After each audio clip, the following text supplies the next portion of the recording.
अब अगली खबर वैसे तो फ्रांस से है, लेकिन इसका असर पूरी दुनिया पर और भारत पर भी पड़ेगा, और इसलिए आपको इस खबर को ध्यान से देखना चाहिए। फ्रांस में राष्ट्रपति पद के लिए हुए चुनाव में मौजूदा राष्ट्रपति इमैनुअल मैक्रों फिर से जीत गए हैं। मैक्रों ने फ्रांस की राइट विंग नेता मरीन ले पेन को हरा दिया है और अगले 5 वर्षों के लिए वो फिर से फ्रांस के राष्ट्रपति चुन लिए गए हैं।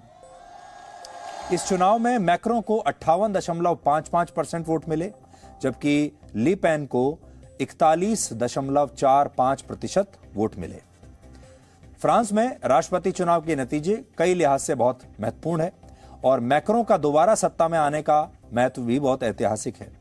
पिछले 20 वर्षों में ऐसा पहली बार हुआ है जब फ्रांस में किसी राष्ट्रपति को दोबारा चुना गया है। जीत के बाद मैक्रों अपनी पत्नी के साथ ऐतिहासिक आईफिल टावर के पास पहुंचे और वहां पर उन्होंने अपने समर्थकों के साथ बातचीत की और सेलिब्रेट भी किया। Après 5 années de transformation, d'heures heureuses et difficiles, de crises exceptionnelles aussi, ce jour du 24 avril 2022, une majorité d'entre nous a fait le choix de me faire confiance pour présider notre République durant les 5 années à venir.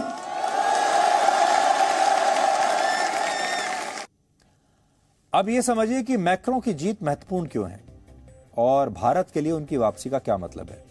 3 points में आपको समझाते हैं हम। पहली समानता यह है कि इंडोनेशिया के बाद भारत में दुनिया की सबसे बड़ी मुस्लिम आबादी है। उसी तरह यूरोप में सबसे ज्यादा मुसलमान फ्रांस में रहते हैं। दूसरी बात यह कि भारत की तरह फ्रांस भी धार्मिक कट्टरता और इस्लामी आतंकवाद से पीड़ित है। भारत में पिछले कुछ समय में इस्लामी आतंकवाद की कई घटनाएं देखी गई। धर्म के आधार पर हिंसा के मामले बढ़ रहे हैं। इसी तरह फ्रांस में भी इस्लामी आतंकवादी कई बड़े हमले कर चुके हैं। दोनों देशों के बीच तीसरी समानता यह है कि दोनों ही देश अवैध घुसपैठियों और प्रवासियों की समस्या से पीड़ित हैं और यह मुद्दा इन देशों की राजनीति को बहुत प्रभावित करता है। लेकिन मैक्रों ने बहुत बेहतरीन रणनीति अपनाई। वैसे तो उन्हें एक मध्य मार्गी नेता माना जाता है, यानी वो न तो कट्टरपंथी वामपंथी हैं न दक्षिणपंथी हैं, लेकिन उन्होंने इस्लामी आतंकवादियों और कट्टरपंथियों पर खुलकर कार्रवाई की। इस फ्रंट पर खुद को किसी दक्षिणपंथी नेता की तरह पेश किया, कोई तुष्टीकरण नहीं किया और कड़ी कार्रवाई की। दूसरी तरफ उन्होंने कई मुद्दों पर उदारवादी नेता की तरह फ्रांस की एकता, धार्मिक सद्भावना की भी बात की और इसी तरह उन्होंने दोनों ही तरफ के वोट उन्हें मिले और वो दोबारा राष्ट्रपति बन गए। मैक्रों की यह जीत भारत के लिए क्यों महत्वपूर्ण है और भारत के प्रधानमंत्री नरेंद्र मोदी और फ्रांस के राष्ट्रपति के बीच क्या समानताएं हैं? पहले आपको यह जानना चाहिए कि प्रधानमंत्री मोदी और मैक्रों की आपसी केमिस्ट्री बहुत शानदार है। इसलिए मैक्रों का दोबारा सत्ता में लौटना भारत के लिए अच्छा संकेत है।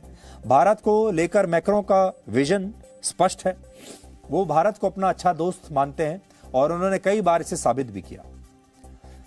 मैक्रों के शासनकाल में ही भारत ने 36 रफाल फाइटर जेट्स की डिलीवरी देने की शुरुआत हुई।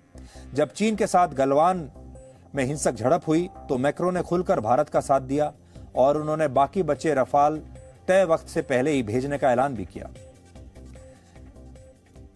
यह पीएम नरेंद्र मोदी और मैक्रों की दोस्ती का ही एक नतीजा है। संयुक्त राष्ट्र सुरक्षा परिषद में भारत की स्थायी सदस्यता की मांग को भी फ्रांस ने समर्थन दिया है।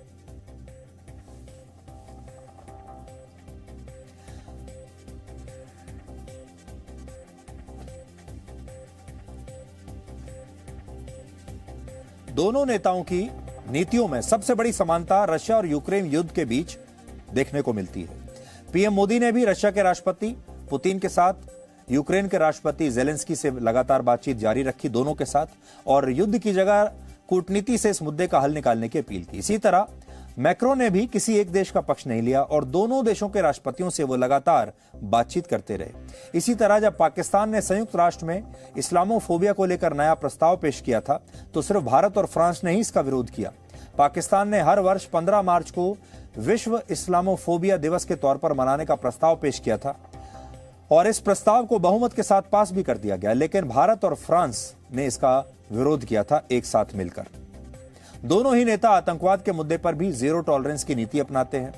मैक्रों ने आतंकवाद के खिलाफ भारत की कार्रवाई को अपना समर्थन दिया है और इसी तरह जब मैक्रों ने फ्रांस में इस्लामी आतंकवाद से निपटने के लिए कड़े कदम उठाए तो हमारी सरकार ने भी खुलकर फ्रांस का समर्थन दिया।